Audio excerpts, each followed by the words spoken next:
99% of startups fail. Entrepreneurship, it's not like maths. It's not true general truths. It's not 1 + 1 = 2. There's no right answers, but there's a lot of wrong answers. Show me your friends and I'll show you your future. Team is the foundation of every successful startup. Montasser is the founder of OnlyFounders, a platform helping entrepreneurs connect with their perfect co-founders. He brings a wealth of knowledge on everything from startup growth to personal development. He is a charming public speaker with amazing energy. Hello guys, welcome to our podcast channel Spotlight. Today we have an amazing guest, Montasser Chebbah. Monta, yeah. We will be calling him Monta from now. All right. Montasser is a founder of a startup called OnlyFounders. It's a platform that helps entrepreneurs match with their perfect co-founders. The idea seems amazing, and now we're going to dive into this deeper and understand how he's developing his startup, where he is at now, and his plans, and in general, his insights on finding co-founders, on grind, like early startup grind, his experience in general. Thank you so much for coming, by the way. Thank you for inviting me. I think I should mention that we met during the demo day, right? Yes, London's largest demo day. Yeah, London's largest demo day, revolutionizing demo day. I was one of the entrepreneurs who pitched, and he was the moderator of the stage. And, you know, it was, I think your energy and the likeness and your smile kind of made it easier, maybe? Thank you. Yeah.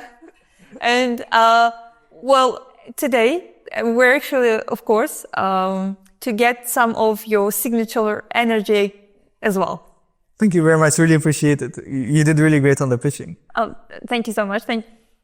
Okay, I guess we should start with yourself. You mentioned that you are from Tunisia and you are developing your startup at the moment. So how did you end up here, and how the UK has been treating you so far? Okay, so I actually moved 3 years ago here to London. The main idea was to go in an environment where I could start a new opportunity and start working on a new venture, as there's a lot of limitations where I am to online businesses and scaling for online businesses. For example, one of the reasons that we don't have access to international currencies, so we cannot hold pounds, euros, USD or anything with that. Interesting. It's due to politics and inflation and all that. And 2 years ago, I had an idea to create an app that helps entrepreneurs find co-founders. And the idea was to create something similar to Tinder or Hinge, but for finding like-minded business partners.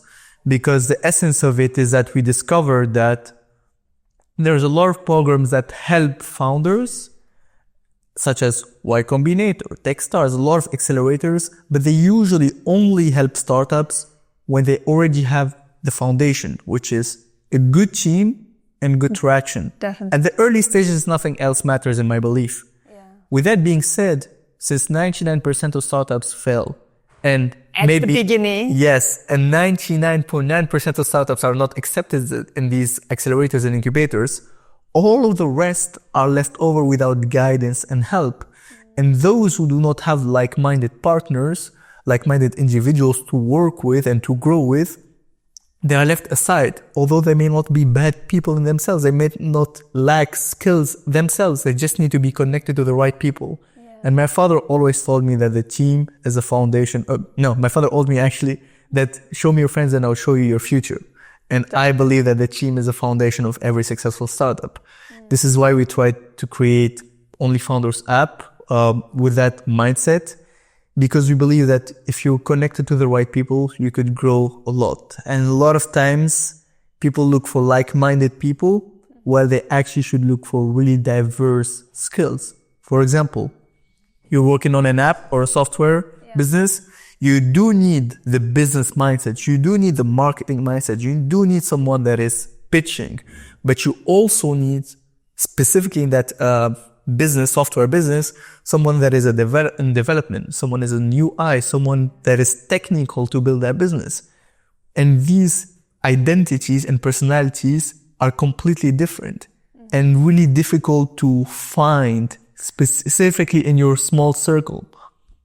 Yeah, okay. Well, that's the idea is great actually. And so I haven't been in London for a long time. It's been over a year. But I've met a lot of people who are looking for co-founders. So I think that you are developing something that would solve a lot of people's problem in the most crucial stage, because finding a co-founder, as you said, can be a disaster for your... It can be a haunting task. Exactly. It can be a disaster for your startup, or it can be something that will take you into the next level. And here's the thing with that. A lot of people ignore the stage or are going with a mindset where they're really passionate about what they want to do. They're really excited about starting their business, changing their lifestyle, retiring their families. But they think of it as so much of an individualistic thing. They see these Andrew Tate or Iman Ghazi vlogs and TikToks, and they want to create something by themselves, whilst they stand the lowest chance of making that happen if they're by themselves. And there's a lot of things that could go wrong in the due diligence part. One of them is starting your idea by yourself and then bringing people rather than focusing on the team in the beginning. And if you're connected to the wrong people, you'll end up doing micromanagement. You'll end up trying to portray what is your idea to people who are not skilled enough or who are not adding enough value. While on the other side, you want both people to be really good, to be superior in a level compared to you.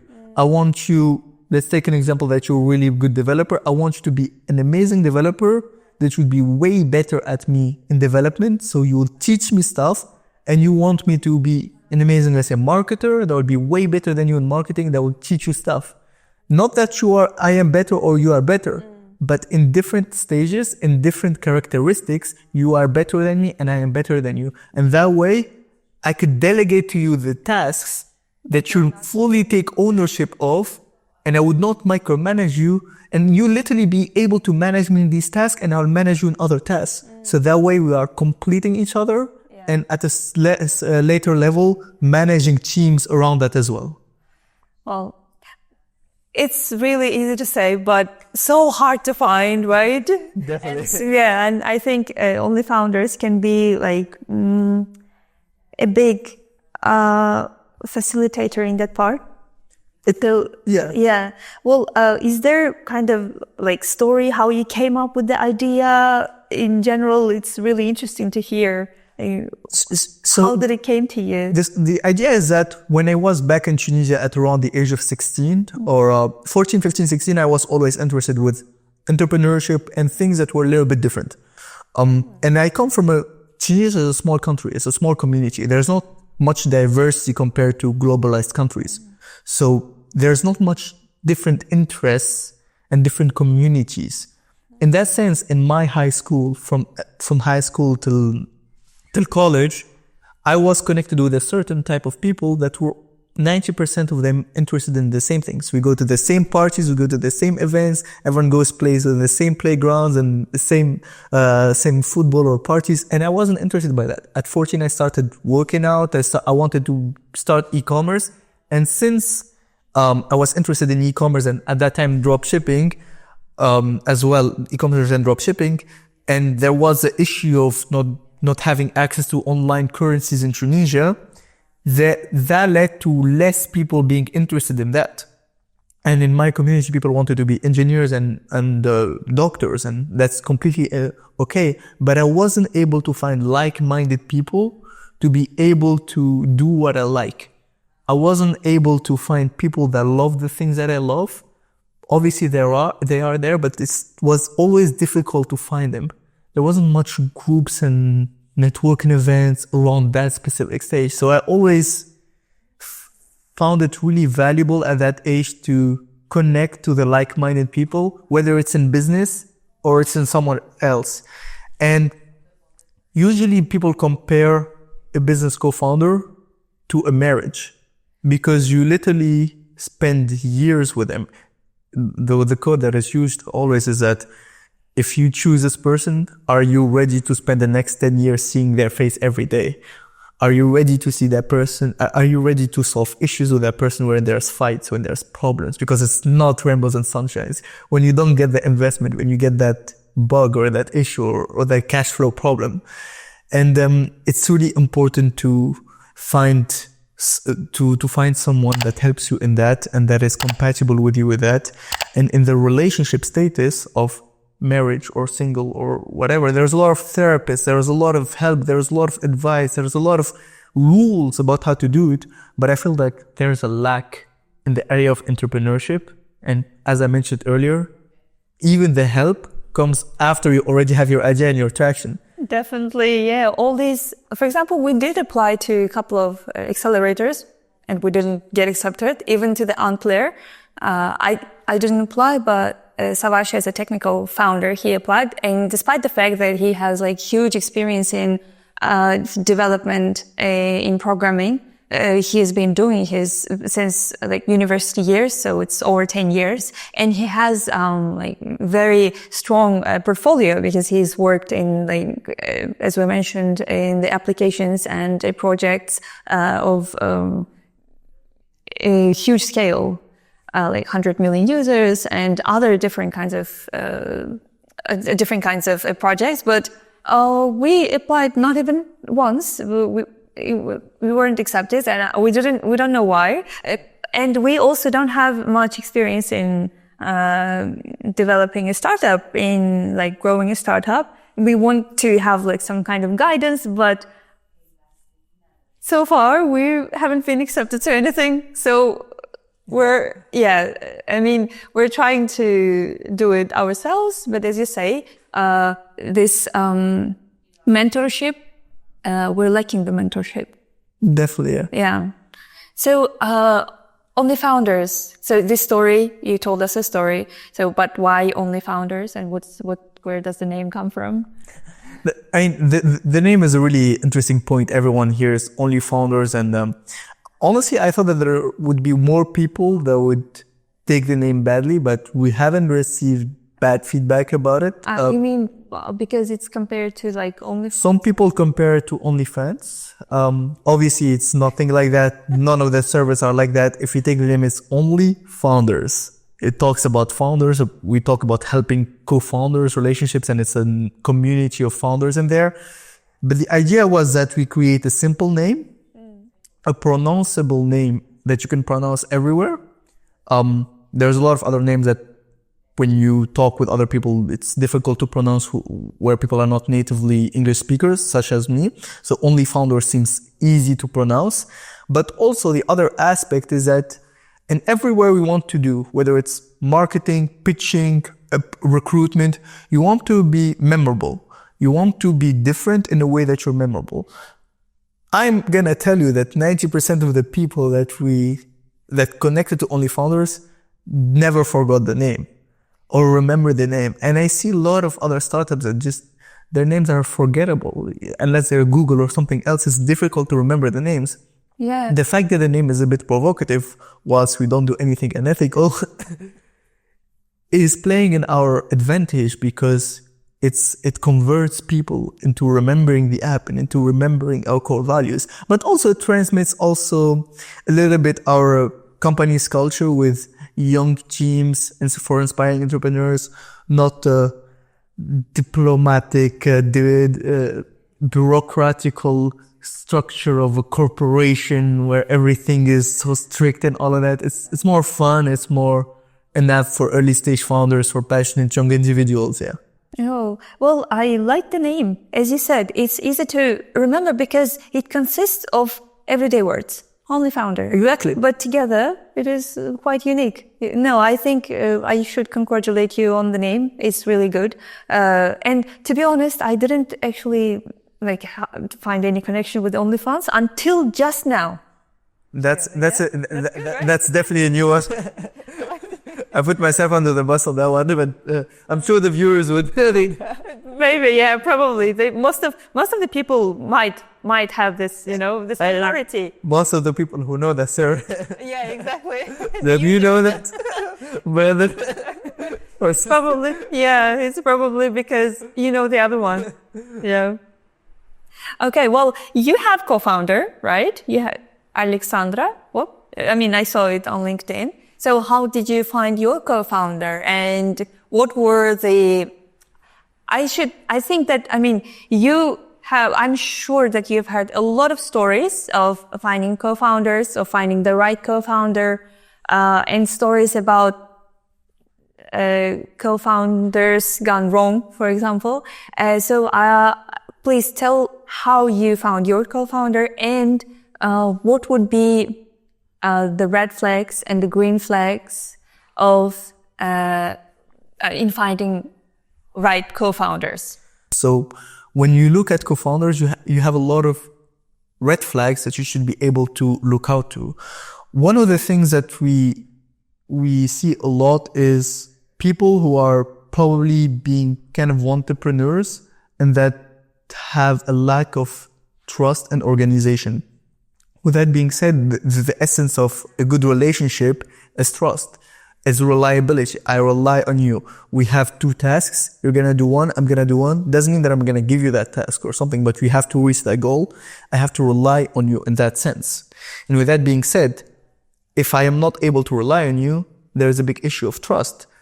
And a lot of people in the organization part will do a lot of promises, but do not take them. And that's one of the biggest red flags that you should be able to see.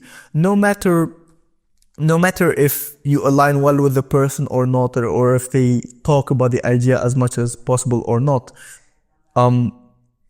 If someone comes late, 5 minutes late, 10 minutes late, 2, 3, 4 times, it's a big issue. But I wouldn't be able to express really quickly what are the red flags and the good things that to be able to do. I'll try to say it really quickly because we actually do keynotes to explain all of these in like 15 minutes.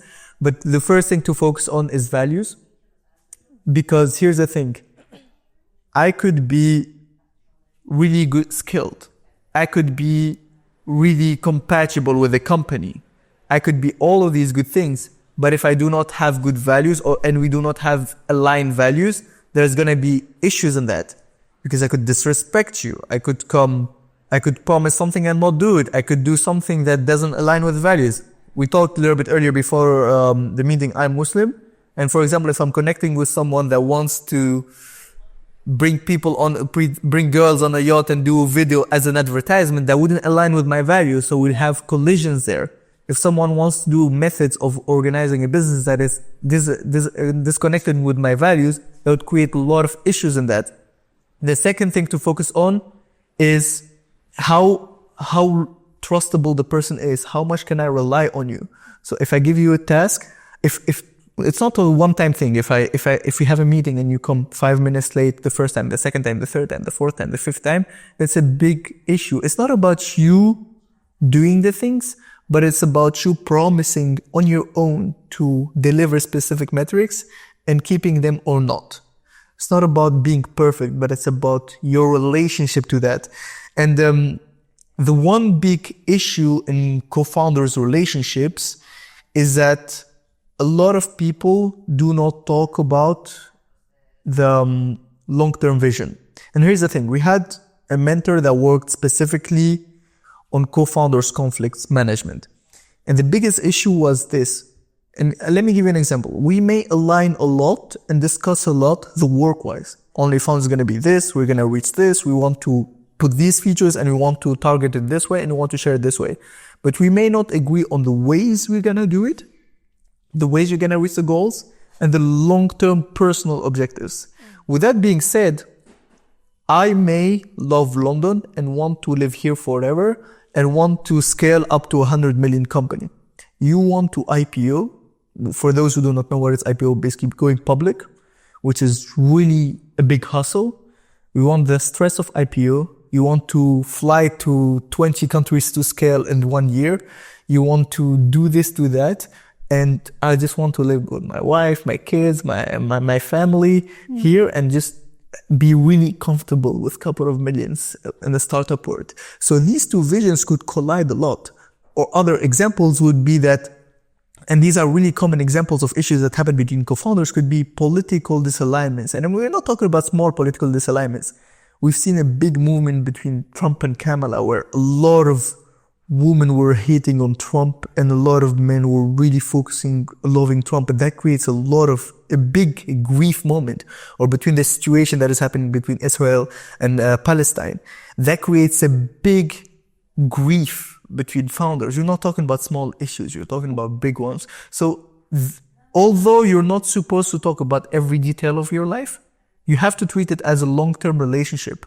And for that thing to be done, you have to go a little bit even broader. And there's good measures to be doing that. And there's obviously due diligence that could protect you as a founder. Okay, I see. Right. Well,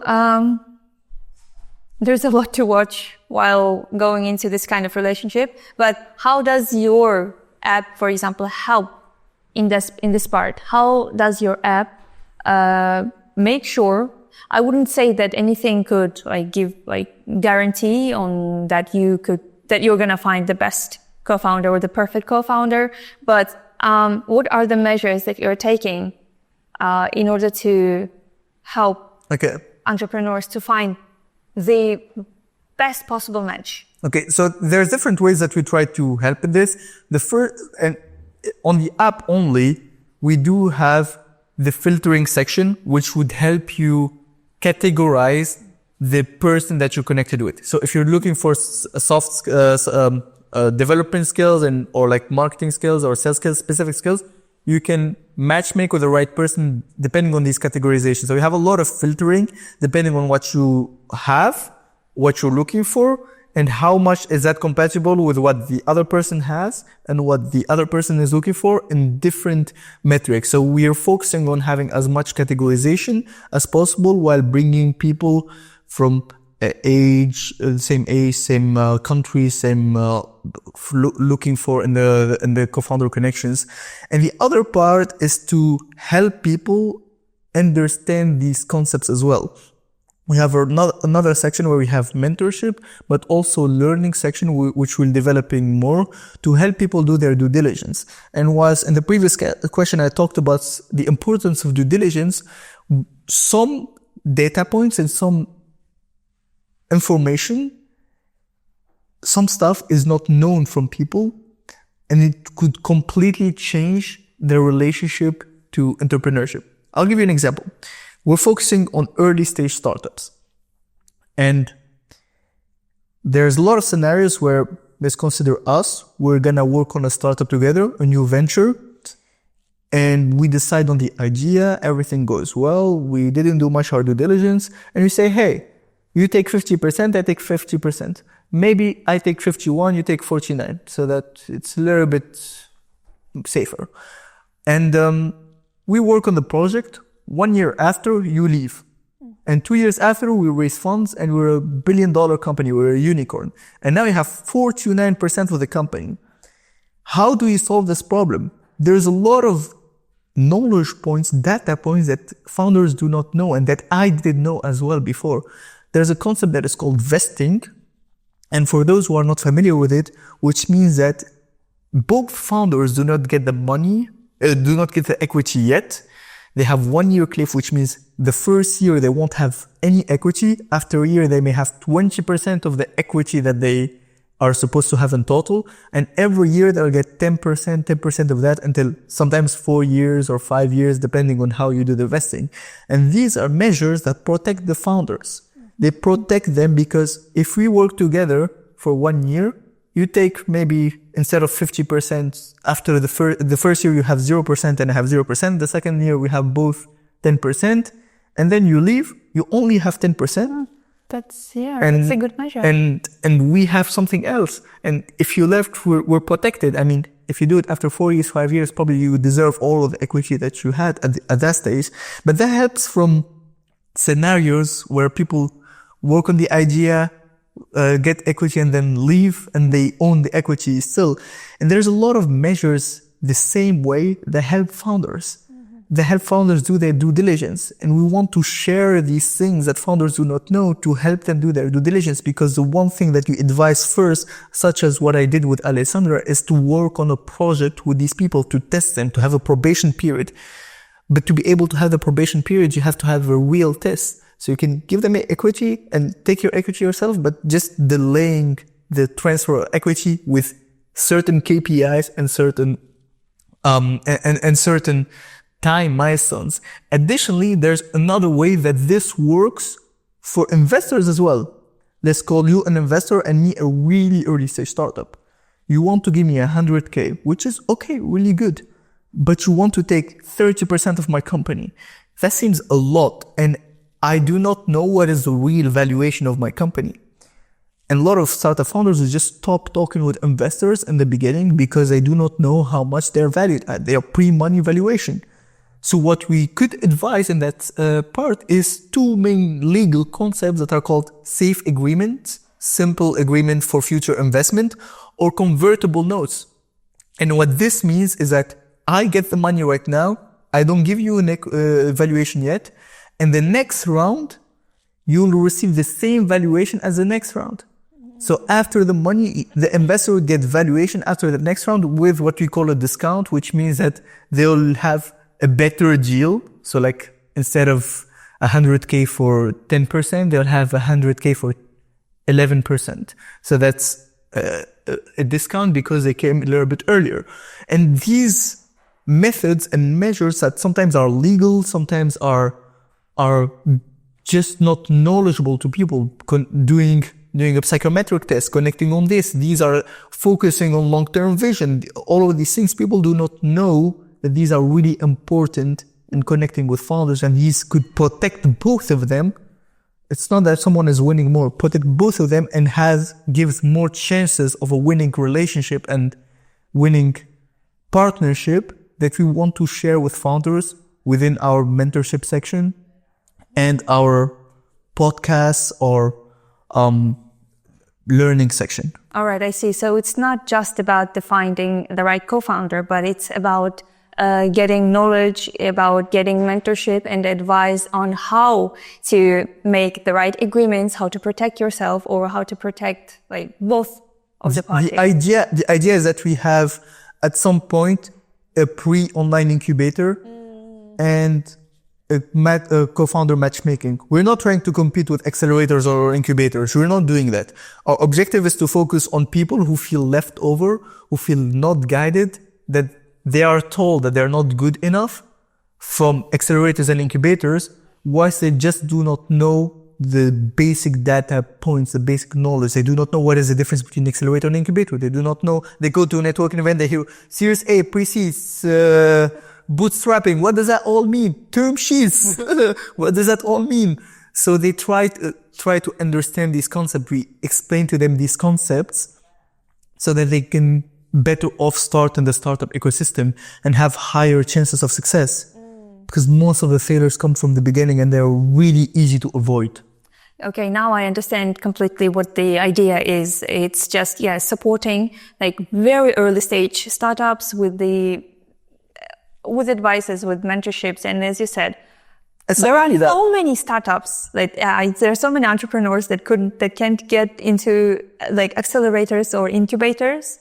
And this OnlyFounders can be a good start for them to get some idea of the startup. To get started and you connect. Like, for example, we have a section also that's not only for early stage startups, but it's better for early stage startups to find, we have a section where we find the best networking events in your city. We have a section where we find, all the public grants, all the pitch competitions, all the accelerators and incubators in your city. So it's a way to guide you in your journey of connecting. That's why we said we're not an accelerator and incubator. We're not competing with that. We actually have a section where we guide you to find grants and accelerators and incubators and to find a way to start your venture on a good start and lower your chances of failure. Great. Amazing. So now let's get into this early stage a little bit. Because you are considered to be like at the early stage, right? Yes. So the early stage is actually the notoriously tough part of any startup. Definitely. Yeah, and I call it as a death valley. You have to pass through the death valley in order to somehow start to feel confident about yourself and to have a chance to finally grow your startup. So how is this early stage grind going for you? How are your progresses? What are you doing in order to get through this death valley? Here's the thing. Our education system has failed us in this completely. We have been taught as if we're all becoming doctors or employees. And here's what I mean by that. From our childhood, we have been taught that we're going to become that as if we are surgeons. If we make a mistake, the patient would die. Really? So failure is not accepted. You're so afraid of failure. Which makes sense if you want to become a surgeon, if you want to become a doctor, maybe an engineer. But in the startup ecosystem, it's completely the opposite. The more you fail, the more you experiment, the better off you are. Actually, if you make a failed startup, you have higher chances of raising funds in the next startup. So having a failed startup helps you in the process. Vasily, when I talked with him, he wanted co-founders and people who already had a failed startup. Because here's the thing. When you failed on something, you know the importance of not messing up that point. You learn by experiencing. We as human beings gather better the data by experiences and by failures, by mistakes. None of us knew that fire is bad unless we got close to it or touched it. None of us learned how to walk unless we fell a bit, unless your mother is touching you. Is always holding you. But the fire part, we all at some point got close to it to feel the heat. And in the startup ecosystem, it's really difficult because on the other side, early stage founders are not good. And here's what I mean by that. Early stage founders are not skilled people. They are supposed to be as much generalistic people and good enough in a lot of things as possible. Mm-hmm. Here's an example. I'm not the best developer. I do not know how to code. I'm not the best marketer. I'm not the best video editor. I'm not the best speaker. I'm not the best this or this or that. But I have enough knowledge about a lot of subjects that would make me be a bit of a manager or give me a lot of awareness about these subjects to be able to do them. I know how to edit. I know how to do vlogs for marketing. I know how to raise a waitlist. I know how to do a community. But I will never compete against anyone that does that as a full-time job. And because we are limited in number, startups are like 2, 3, 5 people. Because we're limited in number, none of the startup founders are super specialized and skilled in one area. They're usually good at generalistic things. Some parts of it are a little bit better than the other parts, but have a lot of awareness about different stuff as well, which makes it even harder because you are learning new stuff every day and you are not competing with any company on single level in a really perfect way because you don't have the perfect skills in almost anything and you try to grow as much as possible. That's why having a lot of people that are generalistic but a little bit more specialized in this or this area helps because it's literally impossible to do it all yourself. And that's the dream that was sold to people like me before with e-commerce, which works for e-commerce because you need marketing skills and sales skills and almost all the rest is done naturally. I'm not saying that it's easy. It's not easy. Or with trading, which you need to be analyzing well the market and investing well the market. You don't need 1,000 people around with you. And our education system failed us in that way because as we learned for us in OnlyFounders, the more we test, the more we fail, the more we learn, and the better we become, the better we stand up. We're not trying to get something perfect yet. We're trying to be fast by learning from mistakes and learning from the market. And the one lesson that I would say about entrepreneurship is that it's not direct science. It's not like maths. It's not true, general truths. It's not 1 + 1 = 2. There's no right answers, but there's a lot of wrong answers. And doubt kills more dreams than failure ever will. So just do it. Yeah, That's great. Amazing. So, you mentioned that, failing is the best way to get better. And you mentioned also that you really love failures. But, in this startup, in developing, in growing, OnlyFounders, what were the failures that took you to the next level? The first, we had the idea 2 years ago, and the first thing we did is that we wanted to try an MVP, and we hired someone from Fiverr to develop the code. It was supposed to take a couple of weeks. It took 10 months. We didn't even have access to the source code. The app was disgusting. The code, the platform, the UI was designed by myself on Canva. If you actually guys look at the app right now and look at this design, this was the old design. This was the old design. Yeah. This was the old design. This was the old design, and the new design is completely different. It's like we made a lot of mistakes on that, and we learned the value of that. One of the other mistakes is that the first week, in 1 week of us launching, we reached 500 users. After 20 days, we reached 1,000 users. And the first week when we reached 500 users, we had the servers crashed completely for 3 days. And that was a big learning phase. But if we tried to make the app perfect from scratch, we would have never had the first 500 users in that time, because you have a couple of testing, but not as much traffic as that. And you would have never been able to test that. We can test if the copywriting is written well, if this feature is done or not done. But some stuff like the service was kind of difficult to do. So we learned a lot. And I think one of the biggest mistakes that we did is, as I said, doubt kills more dream than failure ever will. In marketing specifically, in editing specifically, since I really like that section, I used to overthink a lot before doing a video. I want to script it well. I want to write well. I want a good storytelling. And I'm not a native English speaker. And this brings me a lot of insecurity, because I used to be a public speaker back in Tunisia. And now it's within NLP.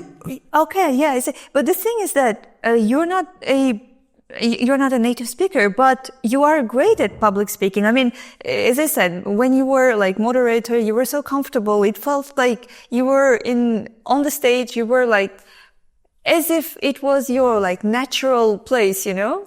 Confidence is good. Confidence helps a lot, yes. What I'm talking about is my eloquence. If you watch this video, you probably see a lot of filler words, a lot of whatever, and all of these things. Yeah, I see. These terms that are not proficient, they're not eloquent in their sense. And that is a language barrier, specifically compared to public speaking before. Obviously, it's kind of like an insecurity sometimes. Hence, I just watched last week a video of me talking in English 4 years ago.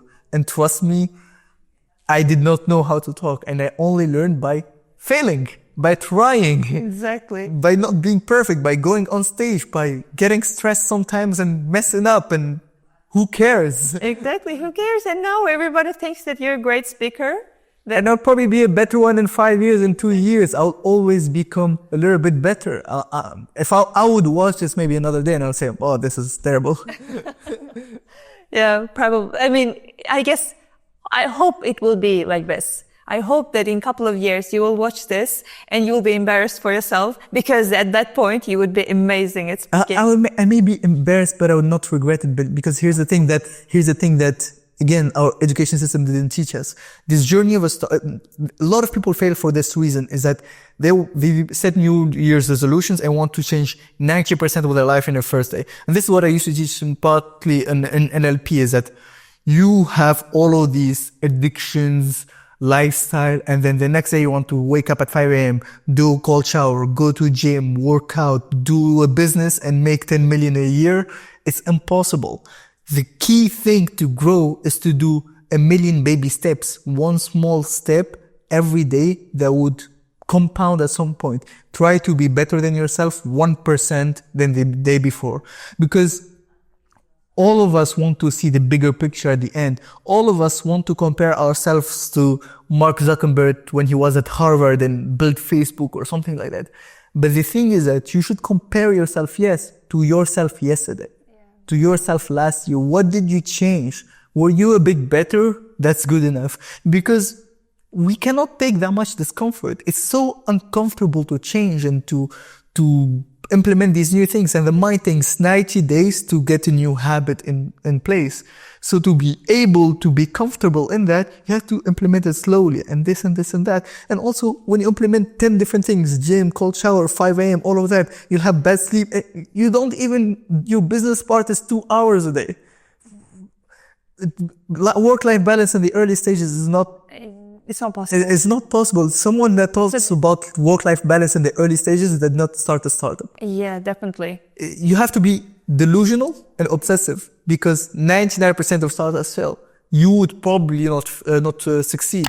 You have to believe in it because every time you're gonna see the stats, every time things gonna go wrong because in the beginning, you're all talking theory, everything is perfect. But as soon as you start, there's always gonna be a million problems. So every time you see a problem, you need to be able to remotivate yourself and believe that it's gonna really work. And you won't be able to do that unless you're kind of delusional and believing in your idea. Amazing. I think this is the perfect note to finish. I actually had a couple of questions, but we're running out of time. And I think this was a perfect speech, closing part for the episode. So we will leave it at that. I wanted to go into your background in sales and marketing and NLP and also coaching, but I think we will leave it to the next. We already saw a part of it, right? In the last part of the speech, yeah. However, I have 5 quick questions. Okay, trying to make it in 1 minute each maximum. Exactly, because these are more personal questions. Okay. The section that I call Behind the Biz. Okay. So yeah, here it comes. What's one thing about you that most people don't know?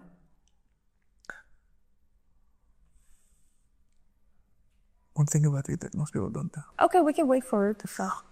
The one thing that people may not know is that I love pain. You love pain. I had the surgery on my shoulder, 2 surgeries, and I refused to take morphine after the surgery, not during the surgery. And that was the biggest lesson and most painful thing I've ever lived in my life. But that was so humiliating and humbling that just gives you a different perspective of gratitude of what you have in life. I don't love pain as I'm hurting myself, don't worry. Okay. But when pain comes, I accept it and I love experiencing it. So, what was the surgery about? It was a bolt in my shoulder. I had a shoulder dislocation, so it's to fix it. All right, I see. And you didn't take painkillers? I chose not to take morphine and painkillers after the surgery. Yeah. Because why exactly? I mean, it's interesting it gave me so much reflection and gratitude about it was a level of pain that I never imagined is possible in the human body, and I only had that. Oh my God. It gives a lot of humbleness because imagine if I was in a motorcycle accident and I have my legs, my hands, my shoulders, my back is broken. And to be honest, it changes your perspective. If one day I lose 20K in my business or I crash my car, I wouldn't be mad about the car. I would be happy that I'm alive. Having the level of pain sets up your standards differently and makes you way more grateful for what you have, because as humans, we normalize a lot things with habituation. Stephen Bartlett in his book talked about the concept of habituation, and a different way to say it is that we take a lot of things for granted indirectly once we get used to them. And it's good to lower yourself back, see how real bad stuff is.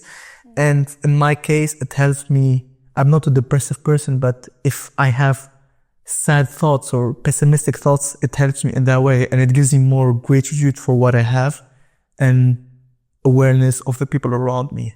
That's amazing. Oh, really. Pain, in general, when you have a headache, just a simple headache, you wish you're back. Yeah, you can't think about anything else. You just wish that it was away and you would be the happiest person in the world. Yeah, exactly. And again, it was the worst pain I've ever felt in my life. but I'm not here as a victim or something. In my re-education, rehabilitation, just after that, there's people having million worse stuff than me. Million worse stuff, 5-6 legs, cut legs and hands, and at the same time, kids that were not able to walk properly because they were born with less oxygen. People with having AVC in French, which is a stroke, and they cannot talk anymore. There was a lady who had a stroke where she cannot talk and move anymore, and when she was so much in pain, she used to say, because she cannot scream anymore. Oh my goodness. Yeah. It's another level of awareness. Exactly. Yeah. So next, what's the best book, podcast, or movie that has inspired you recently?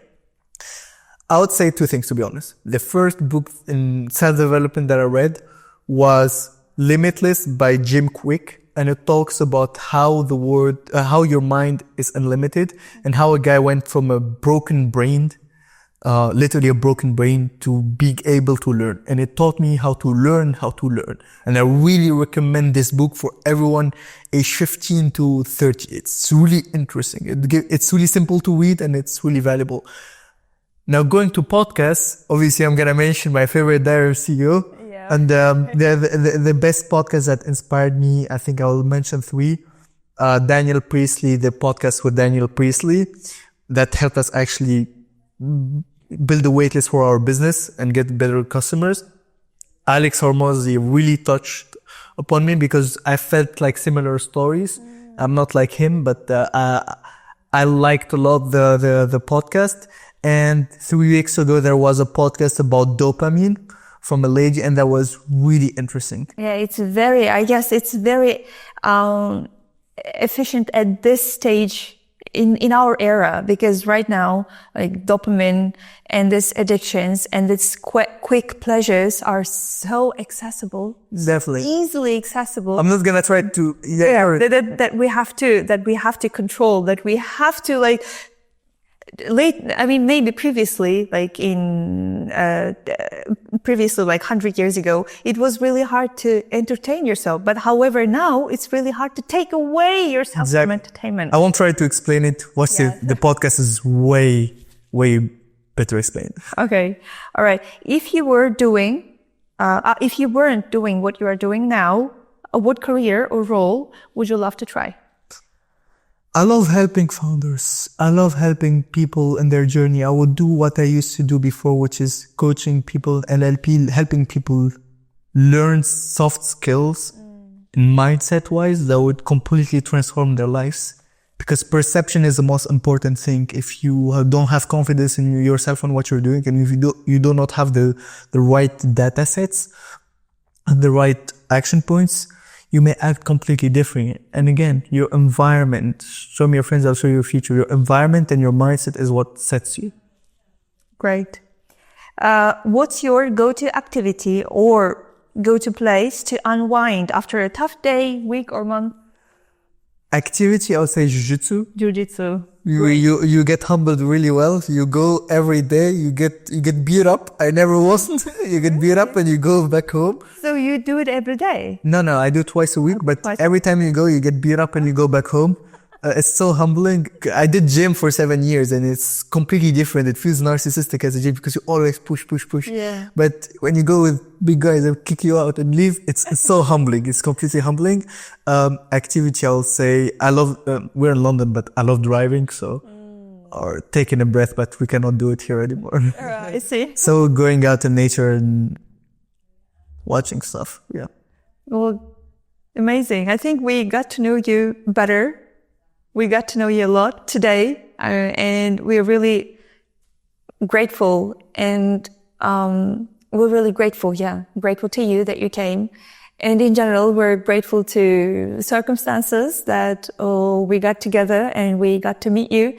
And to be honest, we just touched like very small part of what you could tell us, I guess. And I'm sure that in the future, we may have another episode where we can talk about something else, and we can talk about the next stage of OnlyFounders. Hopefully, within this year, we get to see OnlyFounders in maybe seed stage or Inshallah. post seed stage. So yes. Inshallah. Thank you again. Thank And you. thank you guys for tuning in. Remember, yeah, exactly. doubt kills more dream than failure ever will. Right? Bye.